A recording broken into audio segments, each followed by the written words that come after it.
The laughter hung in the air at the Silverstone grill, thick and intoxicating.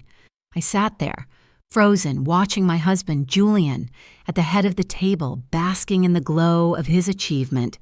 He had just been named top salesperson at his father's company, Piton Technologies, and now, fueled by wine and arrogance, he was delivering his victory speech. He thanked his colleagues. He thanked his father, Richard. And then he turned his attention to me. "And now I want to thank my wife, Violet," he announced, raising his glass. "She's been incredibly supportive in her own way. She's really mastered all the traditional domestic skills. My biggest achievement was folding laundry on time." The table erupted in polite, then genuine laughter. My face burned, but I kept my expression neutral, a mask I'd perfected over 18 months of marriage. Reacting would only feed his ego. Then came the final, familiar insult. "And let's be completely honest here, Julian added, leaning into the roar. "She married me for the money. Can we just acknowledge that? Smart move on her part." The room roared with approval, a chorus celebrating my public humiliation. Julian reached over and patted my hand in that condescending, affectionate way he had developed. "Don't be mad, honey, I'm just teasing, but seriously, maybe you should take notes tonight from a real professional. Watch how actual achievement works. Might learn something." I smiled. It was a cold, absolute smile. "Jokes are fun," I said calmly, pitching my voice to carry over the settling silence. "Want to hear mine?" The truth was, Julian didn't know the first thing about me when I married him 2 years ago. I was wrapping up the lucrative sale of my data analytics company, a business I had co-founded and built into a quiet success story. I had walked away with enough capital to retire at 32. I told Julian about the sale, but he merely smiled and called it my little project, immediately dismissing it in favor of recounting his own career trajectory. That dismissal, that casual refusal to acknowledge my professional competence, was the first warning sign of the contempt I would endure. Over the first year of marriage, the pattern solidified. At company events, I was simply Violet, the supportive wife who knew her place was at home, keeping his life organized. I learned to make myself smaller, taking up less space, projecting less presence. What Julian and Richard failed to realize was that my silence was becoming strategic. As I stood on the periphery, holding his drink, nodding at the appropriate moments, I was observing. I was mapping the true, flawed power dynamics of Piton Technologies, noting the incompetent executives who had advanced purely through nepotism and politics. The opportunity came 18 months ago. Richard, Julian's father and the company's CEO, cornered me in his home office, desperate and terrified. His usual confident posture was gone. He was pouring whiskey with shaking hands, admitting that his catastrophically bad investments, metaverse real estate, worthless crypto, NFT schemes, had driven Piton Technologies $17 million into debt. The company was weeks away from collapse. He needed capital immediately, and he needed family who would keep quiet. He needed me. I sat there, watching the man who had spent 18 months treating me as decorative furniture plead for help from the only person he hadn't bothered to see. I let him sweat through his explanation before agreeing to consider it, but only with complete financial transparency and the involvement of my attorney, Lauren Hastings. The next morning, I called Lauren. "Do you want to be a passive investor?" she asked. "Or do you want control?" I knew the answer instantly. I wanted power without visibility. Lauren spent 3 weeks constructing a legal masterpiece. We created nested trusts and holding companies designed so that tracing my actual ownership would be nearly impossible.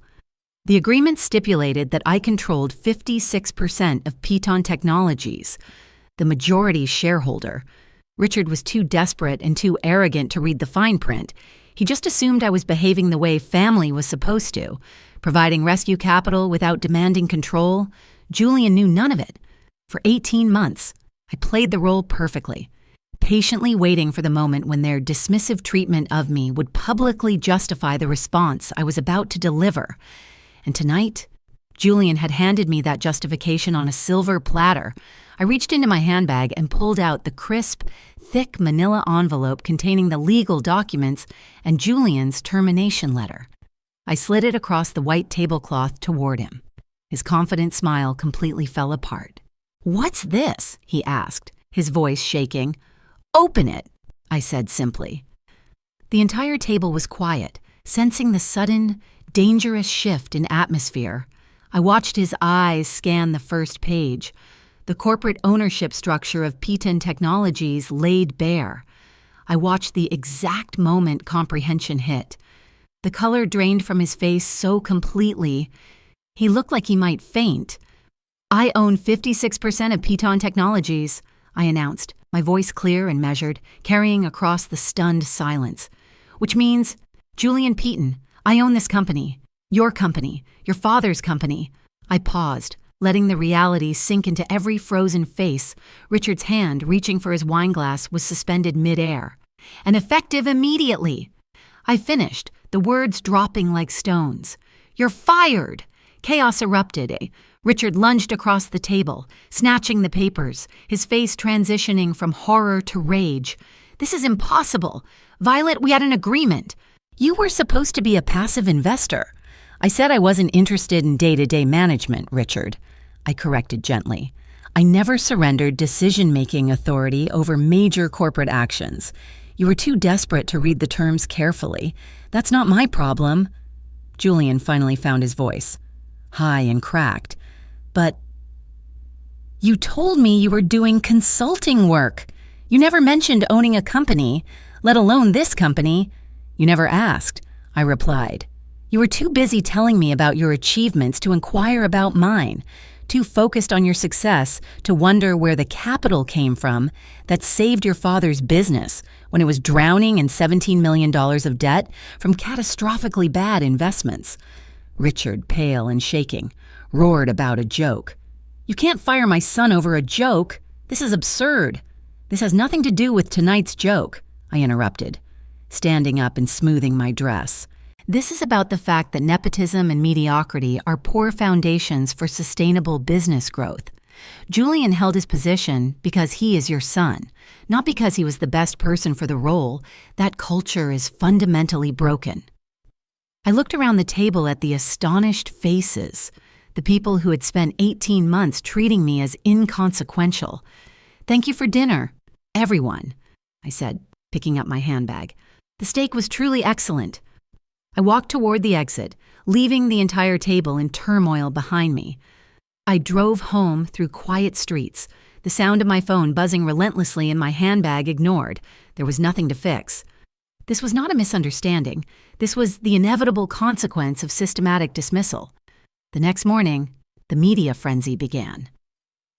I immediately hired Elena Morrison as the new CEO, a woman with 2 decades of experience turning around failing technology companies, someone who would reward competence. Within days, the board had voted to support the restructuring, and Richard's attempts to challenge the ownership structure proved fruitless. Lauren had built the agreements perfectly. A few weeks later, Julian stood on my front step, looking utterly defeated. The divorce papers had arrived. Was our entire marriage just part of some long-term strategy to take over the company, he asked? "No," I replied honestly. "I wanted a real partnership. The strategy came later, after I realized that you and your father would never see me as anything more than decorative furniture." He didn't argue. He confessed he was learning a lot about himself and even admitted Elena was doing a better job than his father ever did. I closed the door on him, feeling a sense of peace I hadn't known in years. Richard came later, trying to buy back a portion of my shares, accusing me of being vindictive and emotional. He genuinely could not comprehend a reality where I had planned strategically for months while maintaining the appearance of passive contentment. His inability to see me clearly was the final confirmation that I had done the right thing. I closed the door on him too. Now, months later, I sit in the quiet townhouse, monitoring the stellar results of the company under Elena's leadership. I have returned to my preferred state of strategic invisibility, but now it is a conscious choice. Most employees don't know the silent majority shareholder who saved and rebuilt their company. They trust Elena, and that is exactly how I want it. I had spent 18 months being treated as furniture, being laughed at for being ordinary. They assumed silence meant weakness. They learned, in one devastating moment at the dinner table, that sometimes silence is simply strategy. And honestly, that felt extraordinary.